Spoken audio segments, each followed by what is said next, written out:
King Charles wants to throw out Queen Elizabeth's corgis and her favourite son Prince Andrew from Royal Lodge.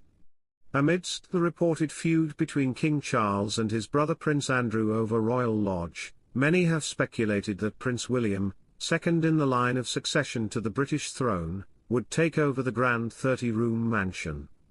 However, a royal expert has claimed something completely different. As per the reports, the monarch has appealed to the Duke of York to vacate the lodge and shift into smaller Frogmore Cottage, which was previously owned by Meghan Markle and Prince Harry. Welcome to Royal Pancakes. If you are new here, please don't forget to subscribe and click the notifications bell, so you don't miss any news about the British monarchy.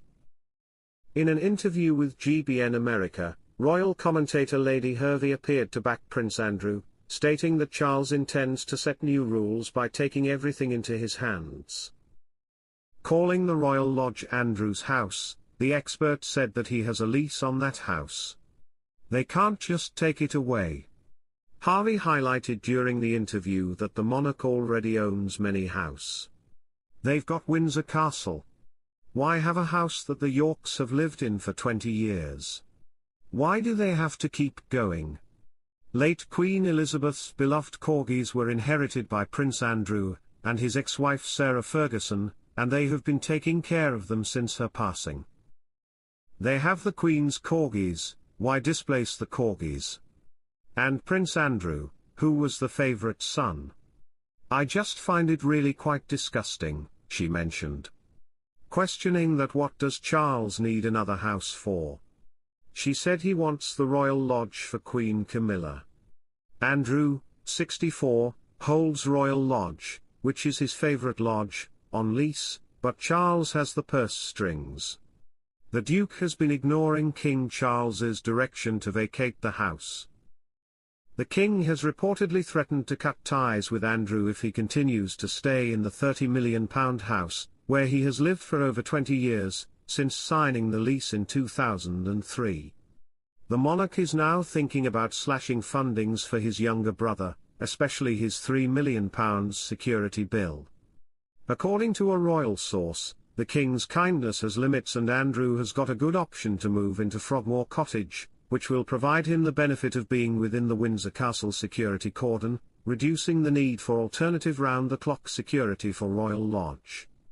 If the Duke of York doesn't agree to move to a location that better suits his needs, the source said, then the King may have to re-evaluate the amount of support he is willing to provide.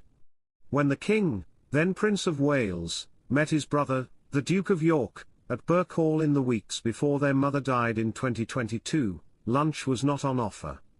The brothers' conversation was perfunctory, with neither wishing to prolong the agonizing encounter. Charles had the unpleasant task of breaking the news to Andrew that there was no way back for him in terms of royal duties. The controversy over his friendship with a convicted sex offender, the American financier Jeffrey Epstein, was not going away, and the palace was preparing for its greatest transition in 70 years. Andrew became tearful during the exchange.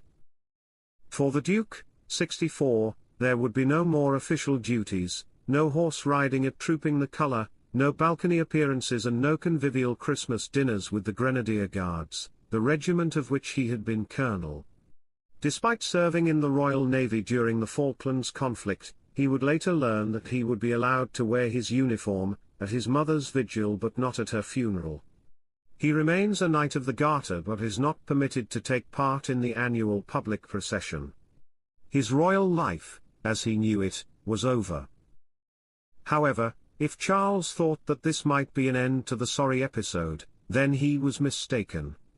The King has made clear that he is not willing to continue to fund Andrew's lifestyle at Royal Lodge, the vast home in Windsor Great Park that was home to the Queen Mother until her death in 2002. Andrew, however, is refusing to budge, much to the frustration of his brother.